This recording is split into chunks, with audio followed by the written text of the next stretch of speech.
Kolkata RG Kar medical college ও হাসপাতালে তরুণী চিকিৎসককে নৃশংসভাবে হত্যাকাণ্ডের বিরুদ্ধে গত 8ই আগস্ট উদয়পুরের স্বনামধন্য শিক্ষক অভিজিৎ দেকে শাসক দলের দুর্বৃত্তরা বাড়িতে ডেকে নিয়ে বীভৎসভাবে মারধর। পরবর্তী সময় শিক্ষক অভিজিৎদের মৃত্যু এবং 14ই আগস্ট মহারানী ফাঁড়ি অন্তর্গত কৈয়ামুড়া এলাকার মাসির বাড়িতে বেড়াতে এসে 16 বছরের নাবালিকা ধর্ষণের ঘটনা উদয়পুরের 4টি বামপন্থী ছাত্র যুব সংগঠন যথাক্রমে ডিওয়াইএফআই, এসএফআই, টিএসইউ, টিওয়াইএফআই এর যৌথ উদ্যোগে শনিবার বৃষ্টির মধ্যেই জামতলা ছাত্র যুবকদের দলীয় কার্যালয় থেকে এক বিক্ষোভ কর্মসূচি পালন করেন।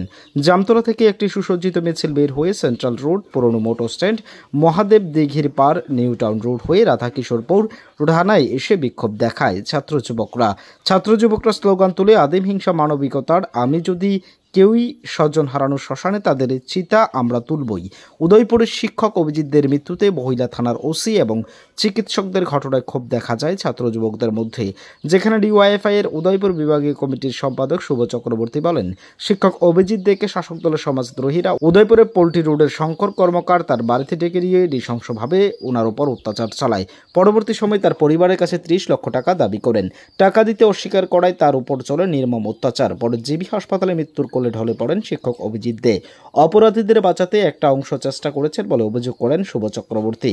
এই ঘটনা যারা দোষী তাদের উপযুক্ত শাস্তি দাবি জানিয়েছেন এবং 14ই আগস্ট উদয়পুর মহারানী ফাঁড়ি অন্তর্গত কৈয়ামুড়া 16 বছরের নাবালিকার কন্যা মাসির বাড়িতে বেড়াতে এসে ধর্ষিতা হওয়ার ঘটনা ও কলকাতার আরজিকর হাসপাতালে তরুণী চিকিৎসক হত্যাকাণ্ড আমাদেরকে নাড়া দিয়েছে। এই ঘটনাগুলো ছাত্র যুবকরা সমাজের সব অংশের মানুষ প্রতিবাদ সামিল হচ্ছেন।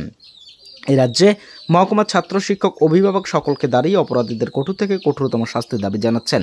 জঘন্যতম অপরাধের এই ঘটনায় গোটা সমাজ লজ্জিত। শনিবার উদয়পুর ছাত্র যুবকদের বিক্ষোভ কর্মসূচিতে আওয়াজ ওঠে, দেশে ও রাজ্যে আর কত নারীর জীবন এইভাবে কবর দেওয়া হবে। আগামী দিনে যদি এইরকম ঘটনা ছাত্র যুবকরা আরও বৃহত্তর আন্দোলনে গড়ে তুলবেন এবং তা বলে জানিয়েছেন ডিওয়াইএফআই এর উদয়পুর বিভাগীয় সম্পাদক শুভ চক্রবর্তী।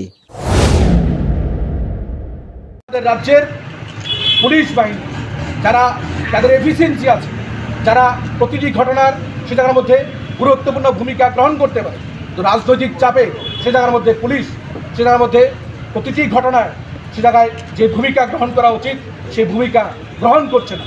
তার বিরুদ্ধে আমরা প্রতিবাদ জানাচ্ছি, আমরা আহ্বান জানাচ্ছি পুলিশকে এই ধরনের প্রতিটি ঘটনার সে জায়গায় সুষ্ঠু তদন্ত এবং যে সমস্ত বিজিবি দুর্বৃত্তরা এই ঘটনার সঙ্গে যুক্ত তাদের বিরুদ্ধে আইনানুগ কঠোর ব্যবস্থা গ্রহণ করার জন্য আমরা আহ্বান জানাচ্ছি।